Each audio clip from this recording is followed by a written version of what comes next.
Hello guys, I am Hitesh Tripathi and this is a tutorial video for Add Code a Beginner Contest 220 Problem D FG Operations. Okay, so अच्छा problem है, score 400 and firstly I will read the problem, then we will discuss the approach and then afterwards we will see the code for this problem. Okay, we have a sequence of n integers between 0 to n inclusive, that is a obviously from a1 to an, arranged from left to right in this order. Until the length of the sequence becomes 1, we will write repeatedly do the following operations f or g. There are two types of operations, f and g. Operation f deletes the leftmost two values, let us call them x and y, and then insert x plus y modulo 10 to the left end. Fine. Operation g is delete the leftmost two values and then insert x cross y modulo 10 to the left end. Okay, and we already know that a modulo b is the remainder when a is divided by b. Now we have to print for k is equals to from 0 to 9. Answer the following question. Among 2 raise n minus 1 possible ways in which we do the operation, this I will explain you why this is 2 raise n minus 1 possible ways. How many end up with k being the final value of the sequence? Okay so हमें exactly ये बताना है कि जब हम सारे operations कर लें, जितने भी पॉसिबल ऑपरेशंस हैं, ठीक है, हमारे पास टोटल स्ट्रिंग कितनी है, उसकी लेंथ है n, और यू कैन से जो हमारी टोटल लेंथ ऑफ एरे है वो है n, तो हम ये ऑपरेशन कितनी टाइम कर सकते हैं, n टाइम्स. ओके, जब तक हमारी लेंथ क्योंकि 1 नहीं बन जाती है हमें तब तक करने, and sorry n minus 1 times हम ये ऑपरेशन कर सकते हैं. ठीक है, उसके बाद जो हमारी एरे की लेंथ है वो 1 बन जाएगी. एंड हर ऑपरेशन में हमारे पास चॉइसेस कितनी है, 2 चॉइसेस. दैट इज फर्स्ट हम ऑपरेशन f कर सकते हैं, सेकंड हम ऑपरेशन g कर सकते हैं. That's why 2 raise n minus 1 possible ways. And उसके बाद हमें क्या मिलेगा, वो जो 1 सिंगल कैरेक्टर मिलेगा वो क्या होगा, या तो 0 या तो 1 अप टू 9, वो कोई भी लेटर हो सकता है, 0 to 9 कोई भी लेटर. ठीक है, तो हमें नंबर ऑफ पॉसिबल वेज बतानी है कि वो 0 कितनी नंबर ऑफ पॉसिबल वेज में वो 0 होगा, कितनी नंबर ऑफ पॉसिबल वेज की वो 1 हो जाए, अप टू 9 तक सारी की सारी पॉसिबल वेज बतानी है. ठीक है, okay. Constraints 2 raise n raise n 10 raise 5 तक है. ठीक है, तो हम n स्क्वायर अप्रोच नहीं बता सकते, एंड ai की वैल्यू 0 to 9 है, that is already given in the question. फिर हमारे पास जैसे कि एक टेस्ट केस था, दैट इज 3 एरे की लेंथ 276, फिर ये हमें टोटल 10 वैल्यूज गिवन है, दैट इज 0 to 9 सारी k की पॉसिबल वेज. ठीक है, अब क्वेश्चन देखते हैं एग्जैक्टली क्या कह रहा है. Suppose I have a array 1 2 3 5 7 4 3 2, ये कोई n लेंथ की एरे. ठीक है, अब मैं बोल रहा हूँ कि मैं फर्स्ट ऑपरेशन करने वाला हूँ. फर्स्ट ऑपरेशन में मैं क्या कर सकता हूँ, इन दोनों नंबर्स को लेके अगर ऑपरेशन f कर रहा हूँ तो मैं क्या कर सकता हूँ, 2 + 1 3 और 3 मॉडलो 10, दैट विल बी 3. मैं इन दोनों नंबर्स को यहाँ से हटा दूँ और यहाँ पे 3 इंसर्ट कर दूँ. ठीक है, सेकेंड ऑपरेशन g है मेरे पास कि मैं 2 × 1 मॉडलो 10, 3 की जगह यहाँ पे 2 इंसर्ट कर दूँ. ठीक है, तो ये 2 ऑपरेशन मैं कर सकता हूँ. अब इन दोनों ऑपरेशन करने के बाद मेरे पास नंबर ऑफ वेज, ये सारे के सारे ऑपरेशंस मैं करूँगा. ठीक है, n minus 1 times, and eight the and बचेगा क्या, एक ऑपरेशन करने के बाद मेरी लेंथ देख रहे होगे तुम, n से क्या हो गई, सिंपली n माइनस 1 बची. ओके, तो एक ऑपरेशन करने के बाद एक से लेंथ रिड्यूस हो गई, n माइनस 1 ऑपरेशन करने के बाद मेरी लेंथ क्या बचेगी, सिंपली 1. और वो 1 होगा क्या एग्जैक्टली, वो जो 1 कैरेक्टर बचेगा मैं उस हर कैरेक्टर में क्या कर रहा हूँ, मॉडलो 10 कर रहा हूँ. तो मॉडलो 10 करने के बाद ऑब्वियसली जो फाइनल वैल्यू आएगी वो फ्रॉम 0 to 9 आएगी.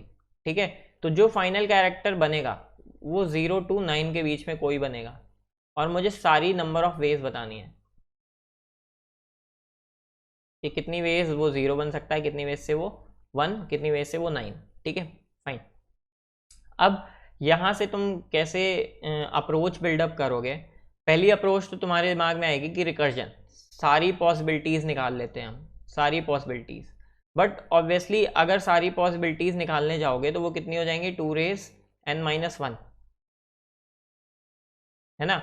उस रिकर्जन में हमें कुछ क्या करना पड़ेगा, उस रिकर्जन के लिए ही हम क्या सोचते हैं, डीपी, जिससे हमारी क्या हो जाए, कॉम्प्लेक्सिटी कम. ठीक है, सारी पॉसिबल वेज हमें ना निकालनी पड़े क्योंकि ओवरलैपिंग सब प्रॉब्लम और वो सब. ठीक है, तो अब डीपी अगर हम थिंक आउट कर रहे हैं तो डीपी की सबसे पहले हमें चीज़ क्या चाहिए, स्टेट्स। ठीक है, अगर हम top down DP, obviously pre requisite क्या है इसका, इस क्वेश्चन का प्रॉब्लम डी है। ठीक है, तो आपको simple normal top down DP लिखनी आनी चाहिए। ठीक है, तो हम क्या स्टेट्स सोचने वाले हैं कि हमें पॉसिबल स्टेट्स जो जो हमें चाहिए। ठीक है, तो हम अगर पहले 2D DP अगर हम लें तो 2D DP के लिए भी हम n स्क्वायर की 2D DP नहीं बना सकते। ठीक है, ये एक चीज़ ये होगा यहाँ पे। अब दूसरी चीज़ स्टेट्स सोचते हैं। अगर हम क्या करें, हमें एग्जैक्टली चाहिए क्या, टोटल n लेंथ के लिए आंसर चाहिए। ठीक है, अगर हम बोलें कि हम आई लेंथ तक का आंसर, ठीक है, डीपी ऑफ आई में स्टोर करने वाले हैं, तो डीपी ऑफ एन में कुछ हमारे पास क्या मिलेगा, हमें टोटल एन लेंथ का आंसर चाहिए, तो डीपी ऑफ एन में हमें एन लेंथ का आंसर मिल जाएगा। फिर डीपी ऑफ एन में तो हमें एन लेंथ का आंसर मिल जाएगा, लेकिन टोटल पॉसिबल आंसर्स हमारे हो क्या कह सकते हैं। After solving this much sequence, हमें सीक्वेंस में कुछ कुछ नंबर ऑफ कोई टाइप के ऑपरेशंस लगाएं हर एक लेंथ में। ठीक है, यहाँ पे आए हमने एफ ऑपरेशन लगाया, यहाँ पे आए हमने जी ऑपरेशन लगाया, हमें सारी पॉसिबिलिटीज़ निकालनी है एंड एट द एंड हमें नंबर ऑफ वेज बतानी है के बनाने की। ठीक है, तो टोटल पॉसिबल वेज हमें बतानी है टोटल के की, तो हमें टोटल डीपी ऑफ एन भी किसके किसके लिए निकालना पड़ेगा, 0 1 2 3 4 अप टू 9। ओके, और you can think it out like this also कि सपोज तुम आई लेंथ की एरे तुमने सॉल्व कर ली। ठीक है, तुम एग्जैक्टली डीपी एरे में करते क्या हो, तुम एग्जैक्टली क्या करते हो, करंट स्टेट का आंसर स्टोर करते हो, करंट रनिंग स्टेट जो है उसका आंसर स्टोर करते हो। ठीक है, तुम सपोज यहाँ तक कि तुमने एरे में ऑपरेशंस लगा लिए हैं। ठीक है, यहाँ तक कि एरे पे तुम आ गए और ये इंडेक्स आई है, ये इंडेक्स आई था और तुमने यहाँ तक पे ऑपरेशन लगा लिए। यहाँ पे टोटल पॉसिबल वैल्यूज़ क्या हैं, सपोज इस इंडेक्स पे तुमने ये ऑपरेशन लगाया, फिर यहाँ से तुम्हारी एक वैल्यू बनी होगी, फिर तुमने इस पे ऑपरेशन लगाया, फिर यहाँ से तुम्हारी एक वैल्यू बनी होगी एक्स। सपोज मैं बोल रहा हूँ कि यहाँ पे जो अब वैल्यू है ith इंडेक्स पे वो x है। ठीक है, x की टोटल पॉसिबल वैल्यूज़ कितनी है, वो 0 से लेके 9 तक कुछ भी हो सकता है। ठीक है, क्योंकि हमने वैल्यू पे क्या किया, मॉडुलो 10, तो वो 0 से 9 तक कोई भी वैल्यू हो सकती है। तो मैं क्या बोलूँगा कि डीपी ऑफ आई के साथ मुझे एक चीज़ और चाहिए, 10 इंडेक्सेस और चाहिए, सच दैट मैं बोलूँ कि ये जो x की वैल्यू है आई लेंथ की एरे सॉल्व करने के बाद वो 0 है, तो डीपी ऑफ आई 0 हो जाएगी। फिर मैं बोलूँ डीपी ऑफ आई 1 में क्या स्टोर कर रहा हूँ मैं, कि मैंने आई लेंथ तक की एरे सॉल्व कर ली है और जो x की वैल्यू है वो क्या है, सिंपली 1 है। डीपी ऑफ आई 2 पे मैं क्या स्टोर करूँगा कि मैंने आई लेंथ की एरे सॉल्व कर ली है। ठीक है, मैंने यहाँ तक की एरे सॉल्व कर ली है और जो अब मेरा ये कैरेक्टर है ith इंडेक्स पे वो क्या है, 2 है। ठीक है, तो मुझे एग्जैक्टली अब यहाँ तक आई होप समझ में आ गया होगा और यहाँ से ये समझ में आया कि मुझे क्या चाहिए, डीपी ऑफ n+1 वो इंडेक्सिंग के लिए। ठीक है, और यहाँ पे साइज 10 होना चाहिए for every value from 0 to 9, 0 1 2 3 4 up to 9। वो सारी वैल्यूज़ भी मुझे स्टोर करनी पड़ेंगी हर लेंथ के लिए। In number of possible ways after solving i length of array and making my answer k, and k की वैल्यूज़ कौन कौन सी हो सकती हैं, 0 1 2 3 4 अप टू 9। ठीक है, तो मैंने ये डीपी ऑफ आई कैसे हमें डीपी एरे बनानी है वो यहाँ तक हमें पता चल गया, डीपी ऑफ n+1 एंड 10। अब हम कैसे कैसे अपडेट करने वाले हैं अपनी डीपी एरे को, कैसे कैसे अपडेट करने वाले हैं ये देखते हैं। ठीक है, ओके, तो सिंपल सी चीज़ अब यहाँ पे ये देखो, सबसे पहले इनिशियलाइजेशन देखते हैं अपनी डीपी एरे का। मैंने डीपी एरे बनाई n+1 की और 10 की। ठीक है, जहाँ पे मेरी current DP state DP of i and j क्या डिनोट करने वाला है कि मैंने आई लेंथ की एरे सॉल्व कर ली है और अब ith इंडेक्स पे मेरे पास कैरेक्टर क्या है, जे, और जे की वैल्यू कहाँ से कहाँ तक है, 0 to 9, कोई भी वैल्यू। ठीक है, तो ये डीपी ऑफ आई जे क्या स्टोर करेगा, number of veg after solving i length array and answer after solving i length array, और जो मेरा फाइनल इंडेक्स बच रहा है दैट इज सिंगल कैरेक्टर, और जे ith इंडेक्स पे जो कैरेक्टर है वो कितना है, जे, ठीक है, उसकी नंबर ऑफ वेज बताएगा। तो मेरा फाइनल आंसर किस में स्टोर हो जाएगा, डीपी ऑफ n+1 एंड जे पे। यहाँ पे जे की वैल्यू क्या है, 0 to 9, और मुझे ये सारी वैल्यूज प्रिंट करनी है। क्वेश्चन में एग्जैक्टली गिवन है कि मुझे क्या करना है, डीपी ऑफ 0 भी प्रिंट करना है, DP of DP of n1, DP of n2, DP of n3 up to DP of n9 तक प्रिंट करनी है सारी वैल्यूज, ठीक है, फाइन। अब मैं इनको अपडेट कैसे करने वाला हूँ ये देखते हैं। इनिशियलाइजेशन सोचते हैं। सबसे पहली चीज़ कि डीपी ऑफ 0 to 9 इसकी वैल्यू क्या हो जाएगी, जब मैंने कोई भी एरे यूज़ नहीं की है उसका आंसर ऑब्वियसली 0, क्योंकि मैंने अभी एरे यूज़ नहीं किया है और 0th इंडेक्स पे मैं अभी सपोज भी नहीं कर रहा कि कुछ है, ठीक है। दूसरी वैल्यू देखते हैं, डीपी ऑफ 1, जब मैंने 1 लेंथ की एरे यूज़ कर ली है, ठीक है, 1 लेंथ की एरे पे मैं हूँ, सपोज ये मेरी एरे थी, ठीक है, मैं यहाँ पे हूँ और इस इंडेक्स पे मेरा कौन सा कैरेक्टर है उसकी नंबर ऑफ वेज। तो अभी मैं यहाँ पे हूँ अगर, दैट इज़ ये आई है, ठीक, मैं यहाँ पे हूँ और यहाँ पे मेरा कैरेक्टर सपोज एरे में क्या था, 7 था, ओके। तो मैंने अभी कोई ऑपरेशन नहीं लगाया एंड नंबर ऑफ वेज कि यहाँ पे 7 है वो कितनी हो जाएंगी, सिंपली 1। तो मैं बोलूँगा कि अगर यहाँ पे 7 है तो मैं सिंपली क्या अपडेट करूँगा, DP of 1 and 7 is equals to 1।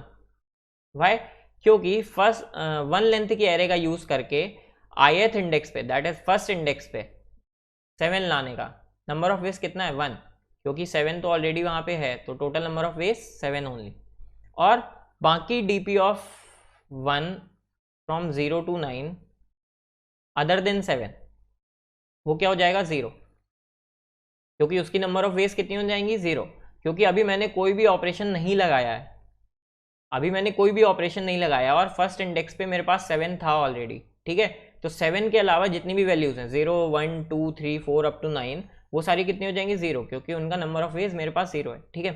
तो ये मेरा इनिशियलाइजेशन हो गया। अब इनिशियलाइजेशन के बाद मुझे क्या बताना है, अपडेट कैसे करने वाले हैं हम डीपी को, ठीक है। तो ये चीज़ देखते हैं।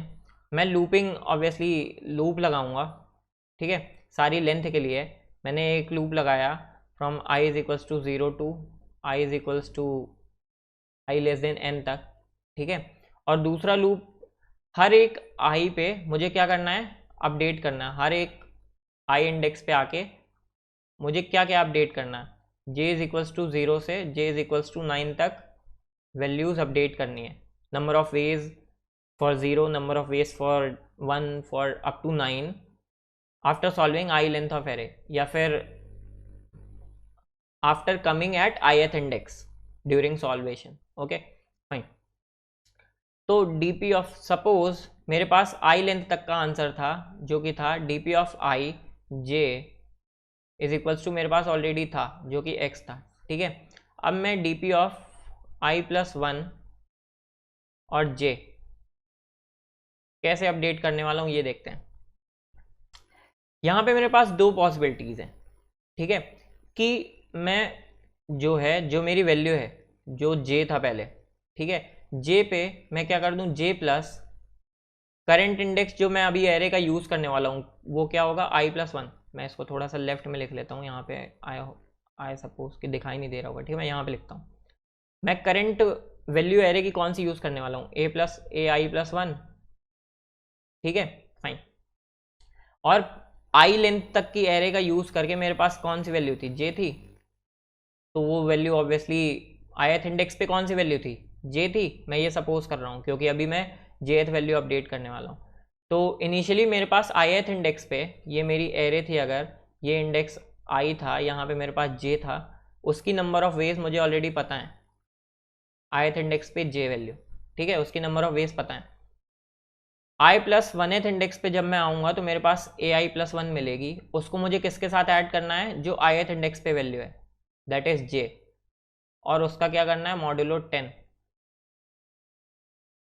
और यहाँ पे वैल्यू क्या आ जाएगी i+1, क्योंकि अब मैं कौन से इंडेक्स पे आ गया i+1 पे, ठीक है।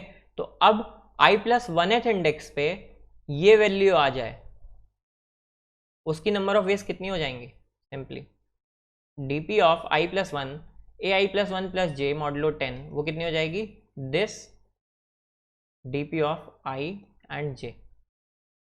अब ये ऐसा हो क्यों रहा है, आई होप मुझे बताने की ज़रूरत नहीं है, क्योंकि मैं इतनी देर से यही एक्सप्लेन कर रहा हूँ कि अगर मेरे पास number of ways i index पे j है, पता है, तो वो नंबर ऑफ वेज अगर मैं जस्ट उसका नेक्स्ट एलिमेंट यूज़ करने वाला हूँ दैट इज ai+1, तो वो किससे ऐड होगा, जो एलिमेंट ith इंडेक्स पे, और ith इंडेक्स पे क्या है मेरा j वैल्यू, तो वो सिंपली ऐड किया अगर मैंने, तो वो कितना बन जाएगा ai+1 प्लस j, और उसका मॉडुलो 10 हमें क्वेश्चन में गिवन है लेना है, ठीक है।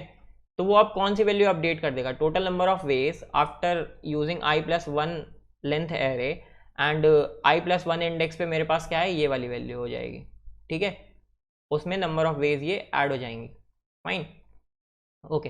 तो एक पॉसिबिलिटी हो गई जब मैंने f टाइप ऑफ ऑपरेशन किया, दूसरी पॉसिबिलिटी क्या हो जाएगी जब मैं g टाइप ऑफ ऑपरेशन करूंगा, और वो सिंपली क्या हो जाएगा i+1, और एलिमेंट मेरा क्या रहेगा ai+1 मल्टीप्लाई j, क्योंकि अब ith इंडेक्स पे मेरे पास क्या था j था प्रीवियसली, और i+1th इंडेक्स पे मेरे पास कौन सी वैल्यू है ai+1, ठीक है, क्योंकि अभी मैंने i+1th इंडेक्स को छुआ नहीं है, मैंने i इंडेक्स तक ही प्रोसेसिंग की है, और मॉडुलो 10 मुझे क्वेश्चन के अकॉर्डिंग लेना है, कौन सी वैल्यू अपडेट हो जाएगी ये वैल्यू, और नंबर ऑफ वेज कितनी हो जाएंगी dp of i j। Simple सा है, मैं इसका कोड दिखाता हूँ और इजीली समझ में आ जाएगा, ठीक है। ये मैंने इनपुट ले ली, ये मैंने मॉडुलो, क्योंकि नंबर ऑफ वेज का मुझे मॉडुलो करना था, ठीक है, फाइंड इट मॉडुलो दिस, ठीक है, तो एक मॉड वेरिएबल ले लिया, n इनपुट ले लिया, और इंडेक्सिंग मैंने 1 से स्टार्ट की है, तो ai+1 में इनपुट लिया है, उसमें कन्फ्यूज मत होना है। Then my answer will be in dp of ni, ठीक है, तो मैंने dp ऑफ n+1 10 की एक dp एरे बनाई, सबको 0 से इनिशियलाइज कर दिया, और 1 से मुझे इनिशियलाइज करना था कौन सी वैल्यू को, जो फर्स्ट इंडेक्स पे ऑलरेडी है, ठीक है, तो a1 मेरी फर्स्ट इंडेक्स पे वैल्यू है, तो मैंने उसको 1 कर दिया। फिर मुझे सारी की सारी वैल्यूज अपडेट करनी है, तो मैंने 1 से सिंपली n-1 इंडेक्स तक अपनी एरे में इटरेट किया, एंड हर इंडेक्स के लिए मुझे 0 to 9 सारी वैल्यूज अपडेट करनी है।